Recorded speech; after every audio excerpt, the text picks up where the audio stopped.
Penuntun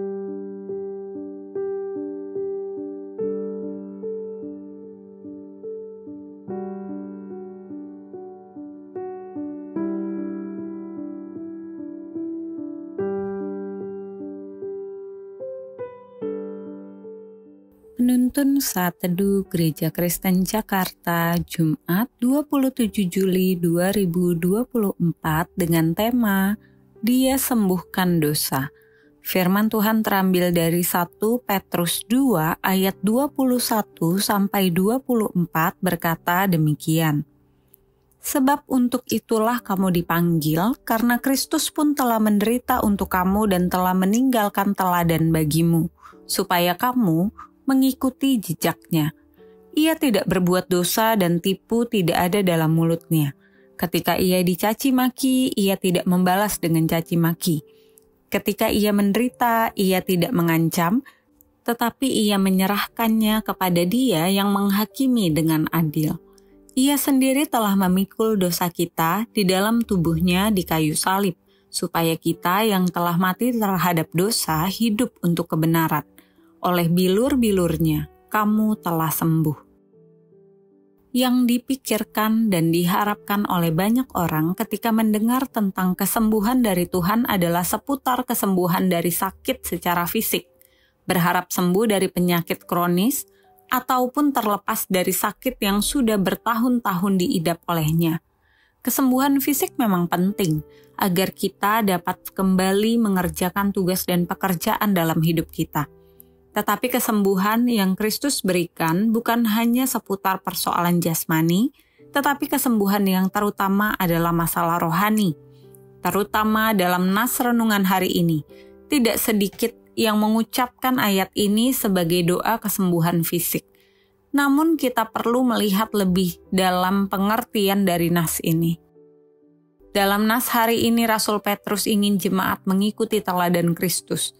Kristus telah menderita, Dia dicaci maki, Dia dihina, Dia difitnah, Dia disiksa, hingga dibunuh. Semua tindakan ini menurut ukuran dunia layak mendapat pembalasan setimpal. Menurut ukuran dunia seharusnya sangat terluka dan melahirkan dendam yang dalam. Tetapi semua penderitaan tidak membuat Yesus membalas dendam. Semua dikerjakannya untuk memikul dosa manusia dalam tubuhnya.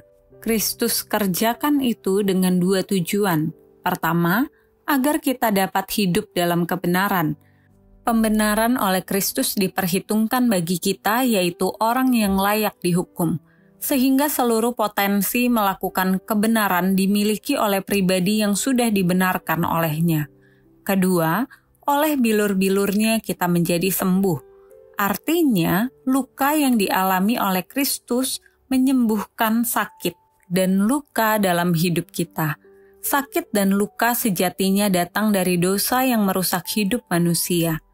Dosa membuat manusia menjadi Tuhan bagi sesamanya, menghakimi, dengki, dendam, iri hati, membalas kejahatan dengan kejahatan yang berlipat-lipat. Oleh bilur-bilur Kristus yang telah menderita oleh dosa manusia, bilur-bilur itu membalut dan menyembuhkan semua derita kita karena dosa. Kita dipanggil Tuhan menjalani hidup sama seperti Kristus hidup.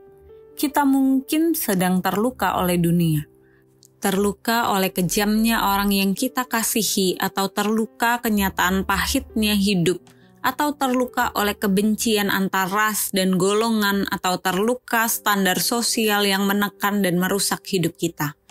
Kristus telah menang atas semua derita itu. Dia mengalami semua tekanan dan kesulitan. Kristus ingin membawa kita pada kesembuhan darinya. Biarlah dosa kita disembuhkan oleh bilur-bilurnya, Dia yang telah sempurna menyelesaikan karya Bapa menyelamatkan manusia dalam dunia, sehingga kita dimampukan punya kasih dan penerimaan. Kita dimampukan untuk memberi pengampunan tak terbatas. Kita dimampukan menyatakan terang Tuhan, dan kita dimampukan untuk berjalan dalam dunia yang penuh sesak dan susah. Kesembuhan rohani dengan pengampunan dan kasih adalah kesembuhan yang terutama. oleh kuasa bilur-bilurnya.